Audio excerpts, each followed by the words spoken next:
We're in the middle of the feast. Mr. Armstrong used to say, "Why are we all here?"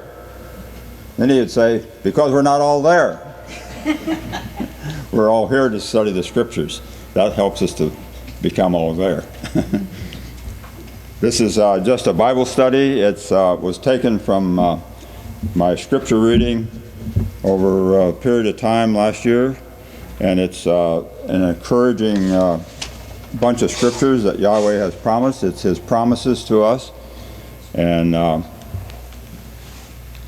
wife typed it up for me, so it's not necessarily in order that it should be, but it's a pretty good list of the scriptures. And if you'll start, well, let me say this, that we all need encouraging because we know the times are hard that are coming.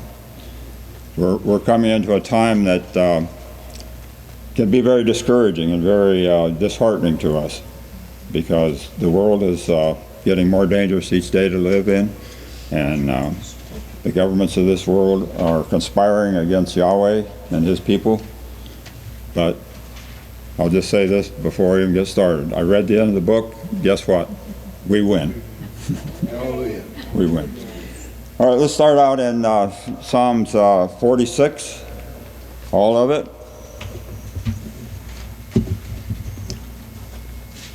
Elohim is our refuge and strength, a very present help in trouble. Therefore will not we fear, though the earth be moved, and the mountains be carried into the midst of the sea, though the waters thereof roar and be troubled, though the mountains shake with the swelling thereof. There is a river, the streams whereof shall make the city of Elohim the holy place of the tabernacles of the Most High. Elohim is in the midst of her. She shall not be moved. Elohim shall help her at that right and early time. The heathen raged, the kingdoms were moved.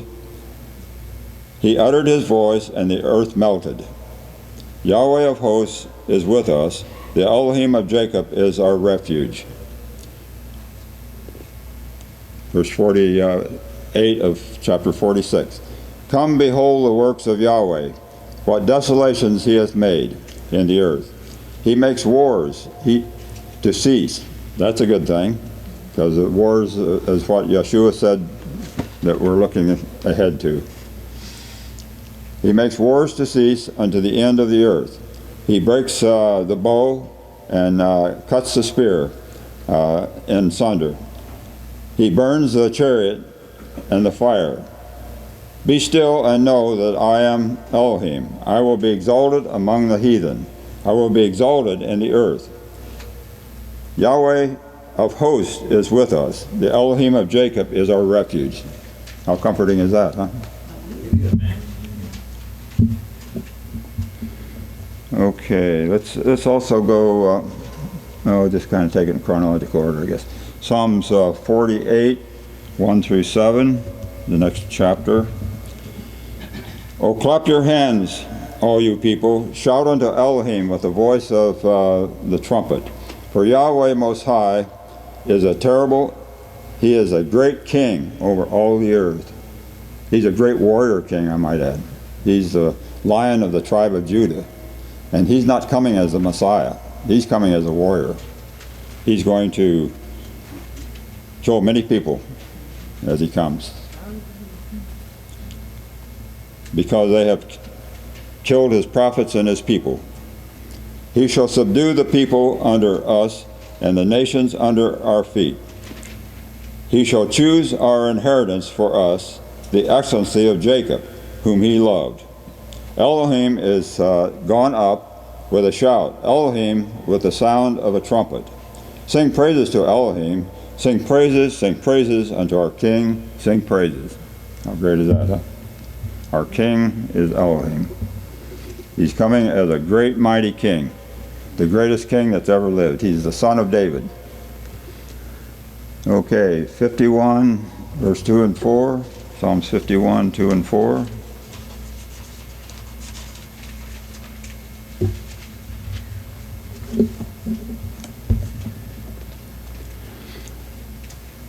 Thy tongue devises mischief, like a sharp razor working deceitfully. Thou lovest evil more than good, and lying rather than speaking righteousness. Verse 4. You love all devouring words, O you deceitful tongue. El shall likewise, let's go down a ways yet. This is verse 5. El shall likewise destroy thee forever. He shall take thee away and pluck thee out of the dwelling place, and root thee out of the land of the living. The righteous shall see, that's verse 6, and fear, and shall laugh at him. This is a lying tongue. And who is the father of liars? Is it not Satan? He's going to get rid of it, destroy him out of the land. And I think our government and the governments of this world have taken up Satan's habits of lying. I think if you take just the opposite of what they say, you'll come closer to the truth than what they're actually telling you. Okay, let's go to Psalms 59, 8 through 11.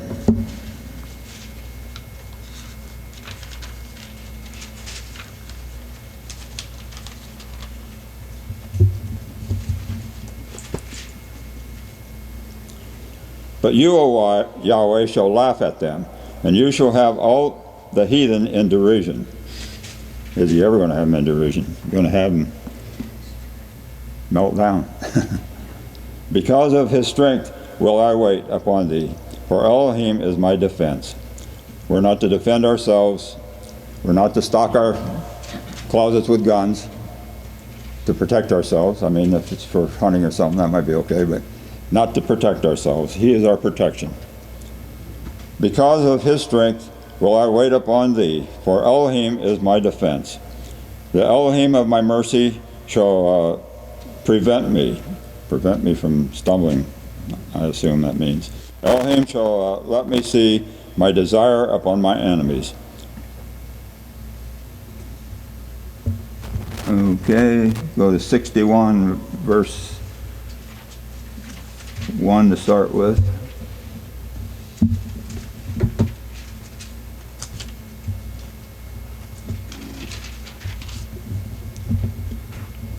We're going to be reading, and I'll just read right on down. It's going to be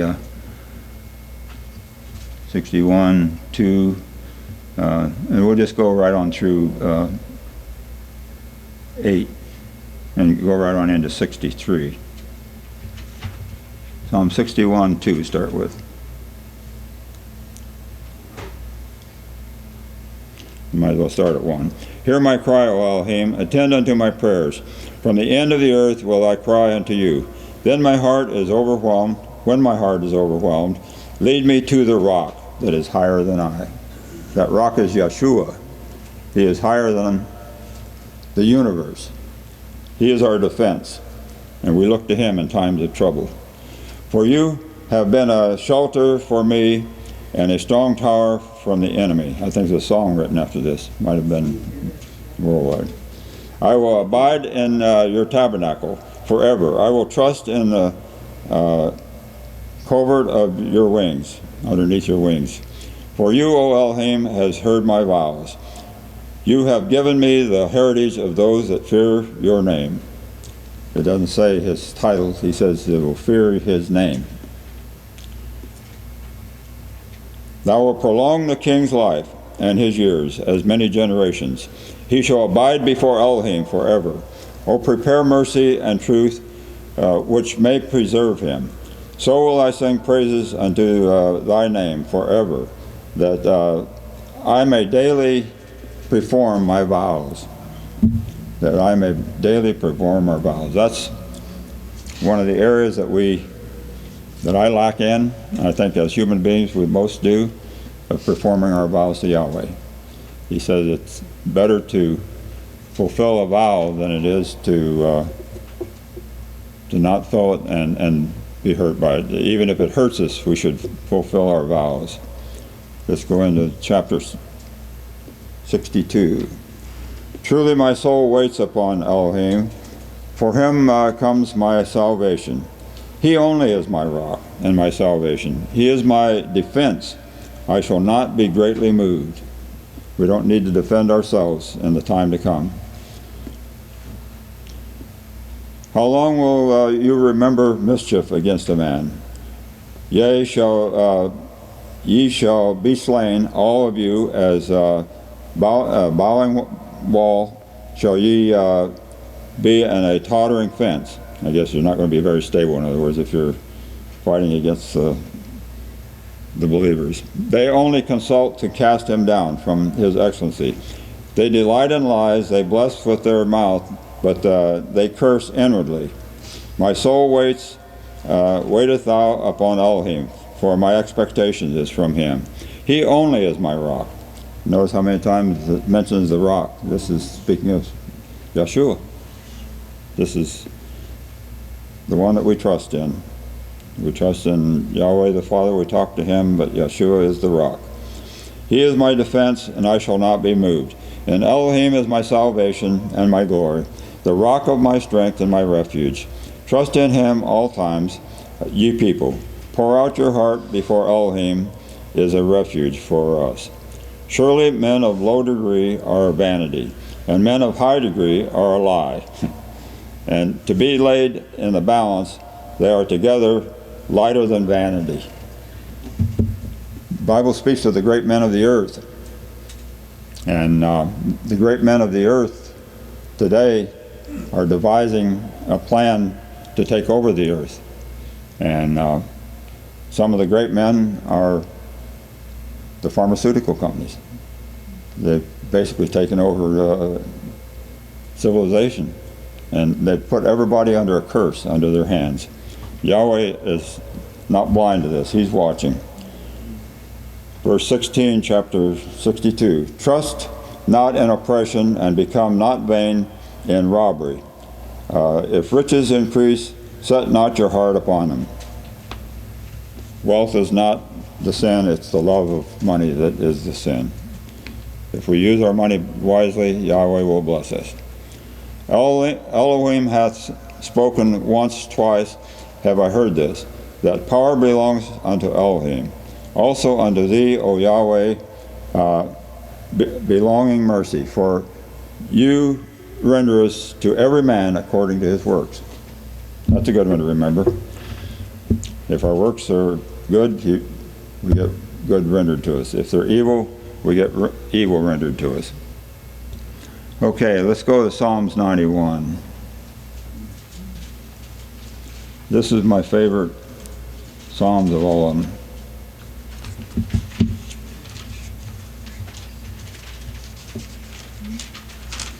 I'm going to read the whole thing because it's worth. This will really give you encouragement.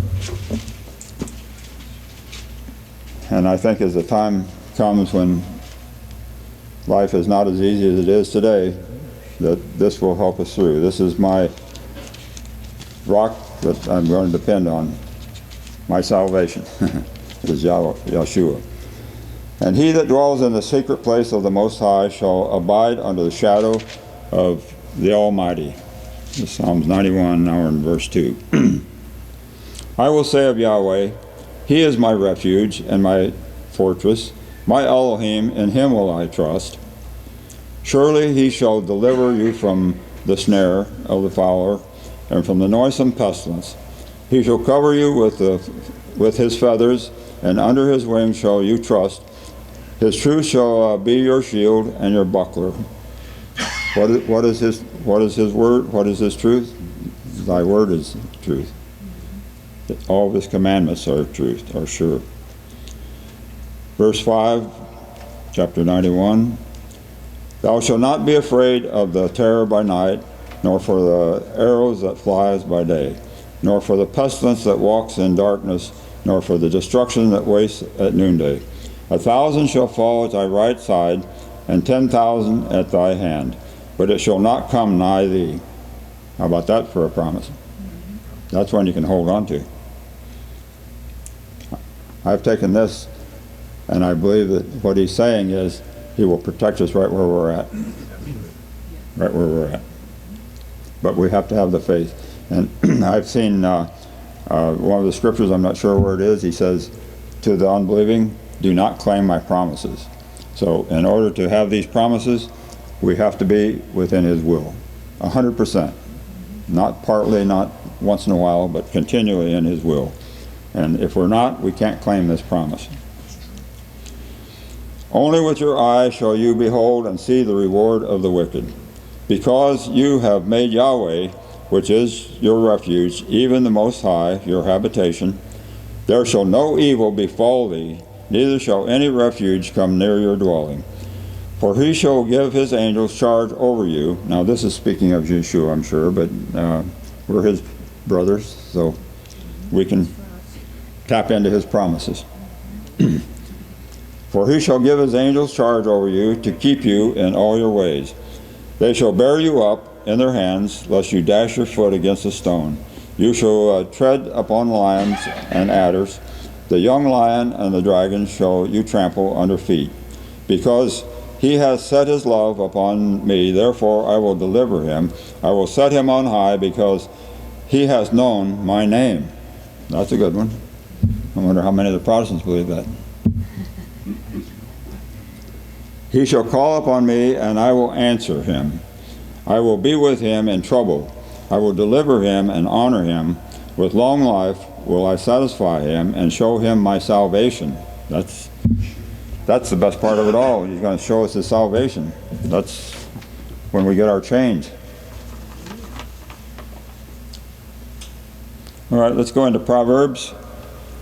Let's start out in chapter 1. And let me take a look, see which verse we'll start on.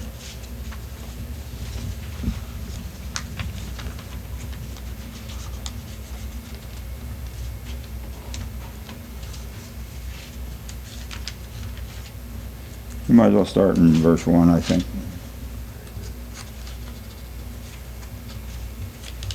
Somebody came and took it out of my Bible.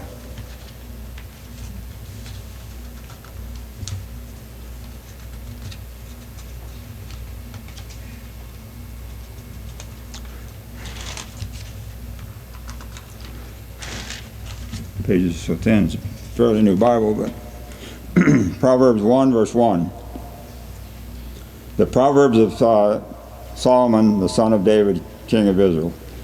To know wisdom and instruction, to perceive the words of understanding, to receive the instructions of wisdom, justice and judgment and equity. To give subtlety to the simple, and to the young man knowledge and discretion. A wise man will hear and will increase learning, and a man of understanding shall attain unto wise counsel. To understand a proverb and the interpretation, the words of the wise and their dark sayings. The fear of Yahweh is the beginning of knowledge. If I'd have known that when I was young, I wouldn't have had all the trouble I've had that I came up to. If I'd have followed it. I've tried to teach it to my kids, and it's like the rest of you have said, you know, even though they grew up listening to sermons and keeping the Sabbath and everything, they've all gone their own way. Yeah. But yeah. Train up a young man in the ways he should go, and when he's old, he will not depart from it. We can claim that one. The fear of Yahweh is the beginning of knowledge, and fools despise wisdom and instruction. I've been a fool in the past. I had parents that set a good example for me, but I didn't follow it all my life. And we wear those scars the rest of our lives because of it. Verse 8. My son, hear the instructions of your father, and forsake not the law of your mother, for they shall be an ornament of grace unto your head, and chains upon your neck. My son, if sinners entice you, consent thou not. If they say, come with us, let us lie wait for blood, and let us lurk privately for the innocent without cause. Let us swallow them up alive as the grave, and whole as those that go down into the pit. We shall find all precious substance. We shall fill our houses with spoil. Cast not your lot among, come cast your lot among us. Let us all have one purse. My son, Walk not thou in the way with them. Refrain your foot from their path, for their feet run to evil, and make haste to shed blood. Surely in vain the net is spread in the sight of any bird. And they lay wait for their own blood. They lurk privately for their own lives. That's pretty strong statement there. In other words, the scripture says, be not mocked. Yahweh is not mocked, for what you sow you shall also reap. And this is what it's saying here. So are the ways of everyone that is greedy of gain, which takes away the life of the owners thereof. Wisdom cries out, she utters her voice in the streets. She cries in the chief place of the concourse, in the openings of the gates. In the city she utters her words, saying, how long, you simple ones, will you love simplicity? And the scorners delight in their scorning, and fools hate knowledge. Turn you at my reproof. Behold, I will pour out my spirit unto you. I will make known my words unto you. That's if we're willing, and if we study his word, if we obey his commandments. Because I have called and you refused, I have stretched out my hand and no man regards. But you have set at naught all my counsel, and would not of my reproof. Is that not what the religions of the world have done? They've torn out this part of the book. They don't need it anymore, they think. It doesn't apply to them. I also will laugh at your calamity. I will mock when you fear, when your fear comes. Now this is just the opposite of what we heard in Psalms 91. He's going to laugh at those that say, what? That the law has been done away with. When your fear comes as desolation, and your destruction comes as a whirlwind, when distress and anguish comes upon you, then shall they cry upon me, but I will not answer. How about that? They shall seek me early, but they shall not find me. For they that hated knowledge and did not choose the fear of Yahweh, they would have none of my counsel. They despise all my reproof. Therefore shall they eat of the fruit of their own way, and be filled with their own devices. For the turning away of the simple shall slay them, and the prosperity of fools shall destroy them. But whoso hearkens unto me shall dwell safely, and shall be quiet from fear. That's a good one. King Solomon would have taken his own advice, he wouldn't have ended up like he did.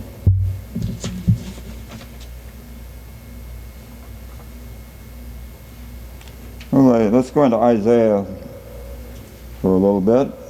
There's some good stuff in Isaiah. Go to Isaiah 4, and we'll read a little bit of that, 2 through 6.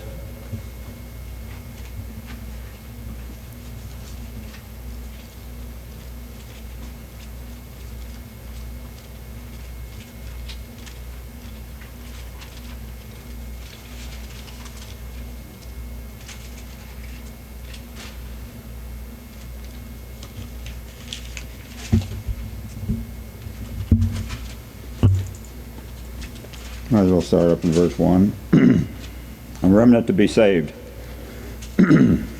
Isaiah 4, verse 1. In that day 7 women shall take hold of one man, saying, we will eat our own bread, we will wear our own apparel, only let us be called by your name, to take away our reproach. That'll be someday, yeah? In that day shall the branch of Yahweh be beautiful and glorious. Yeshua is the branch. And the fruit of the earth shall be excellent and comely for them that are escaped of Israel. Verse 3. And it shall come to pass that he that is left in Zion and he that remains in Jerusalem shall be called holy, even everyone that is written among the living in Jerusalem. When Yahweh shall have washed away the filth of the daughters of Zion, that's the children of Israel, and we're We're grafted into that olive tree, so we fit in here too. And shall have purged the blood of Jerusalem from the midst thereof by the spirit of the judgment and by the spirit of burning. And Yahweh will create upon every dwelling place of Mount Zion, upon her assemblies, a cloud and a smoke by day, and the shining of a flaming fire by night. For upon all the glories shall be a defense, and there shall be a tabernacle for a shadow in the daytime from the heat, and for a place of refuge, and for a cover from the storm and from the rain. Let's go to Isaiah 11. There's some good stuff here about what Yahweh has planned for us.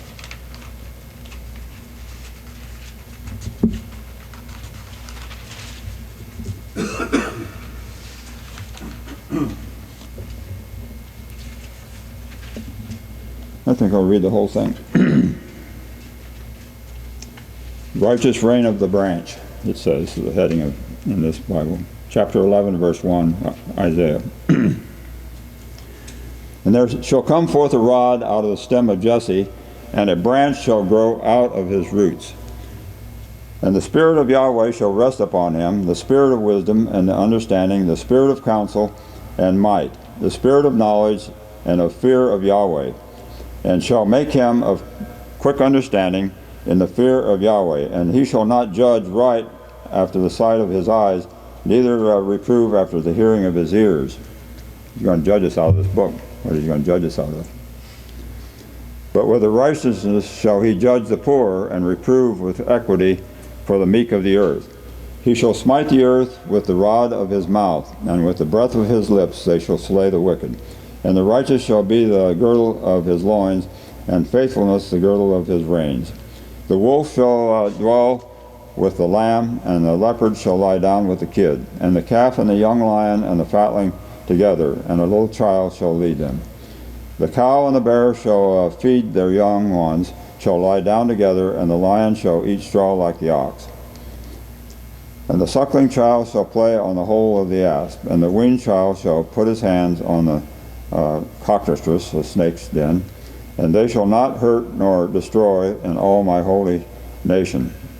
I'm going to make a comment here. He says he's going to destroy those that's destroying the earth. That's what they're up to. They're destroying the earth. And you can see it every day in most places. You can see the contrails overhead. That's part of the destruction of the earth, but that's just a little bit of it. But what they're doing is with the hybrid, the GMO foods and stuff, they're destroying our food sources. They shall not hurt nor destroy in all my holy nation, for the earth shall be full of the knowledge of Yahweh as the waters cover the earth. Won't that be an exciting time? And in that day there shall be a root of Jesse, which shall stand for ensign of the people. To it shall the Gentiles seek, and the rest shall be glorious. They're going to come and keep the Feast of Tabernacles in Jerusalem. That's how they're going to learn. And they're going to be taught. We're going to be a kingdom of priests that teach the earth. That's what we're in training for. And it shall come to pass in that day that Yahweh shall set his hand, we're in verse chapter 11, verse 11, again the second time, to recover the remnant of his people which shall be left from Assyria and of Egypt, from Pathros, and from Cush, and from Elam, and from Shinar, and from Hamath, and from the islands of the sea. These are ancient words, but this is something in the future. This is not, it says in another place that the exodus from Egypt will be not even talked about anymore for the greatness of this one. There'll be so many people come out of this exodus from the north countries. Where's that? Probably Siberia and places like that. And that's in Jeremiah 14. Okay. Therefore, behold, the days come, saith Yahweh, that shall no more be said, Yahweh liveth, that brought us up out of the children of Israel out of the land of Egypt. But Yahweh liveth, that bringeth up the children of Israel from the land of the north, and from all the lands whither he had driven them, and I'll bring them again into their land which I gave thee, their fathers. I will send many fishers, said Yahweh, and they shall fish them. And after I will send for many hunters, and they shall hunt them from every mountain and from every hill and out of the holes of the rocks. Thank you, William. That's the second witness. What happened? The Jew says that we don't want to leave Germany. We're comfortable here. We have businesses. We're prospering here. But when Hitler took place, they changed their minds.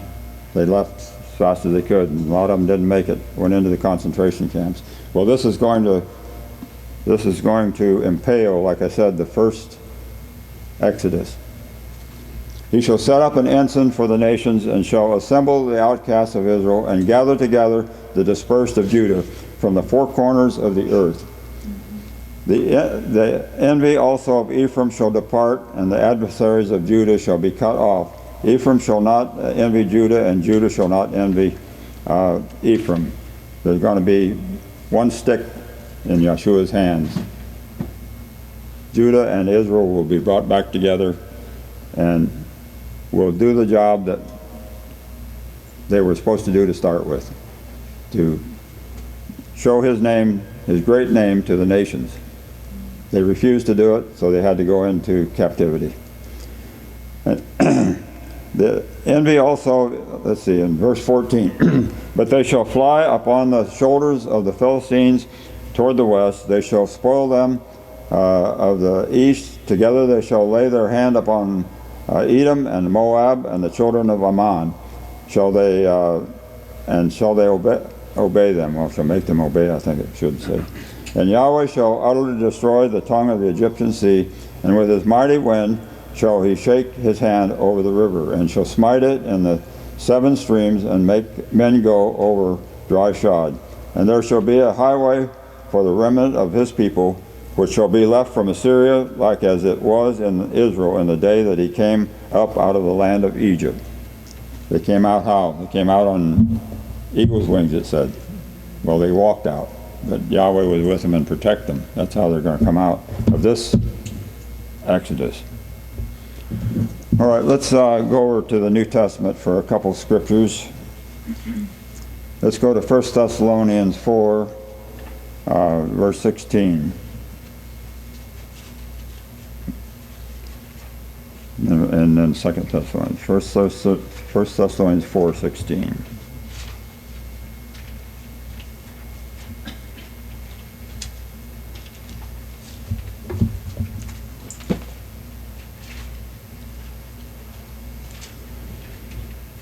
First Thessalonians 4, verse 16. For the Master himself shall descend from heaven with a shout, with the voice of the archangel, and with the trump of Elohim, and the dead in Messiah shall rise first.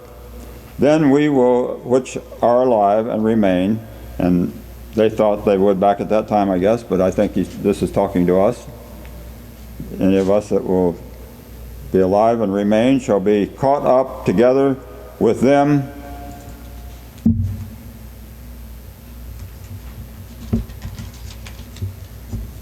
in a cloud to meet the Master in the air, and so shall we ever be with the Master. Wherefore comfort one another with these words. I think I'll close with that. How much of an expectation can we have, more expectation than to be caught up with the Master and changed instantly into a spirit being and be ever with the Master. Hallelujah.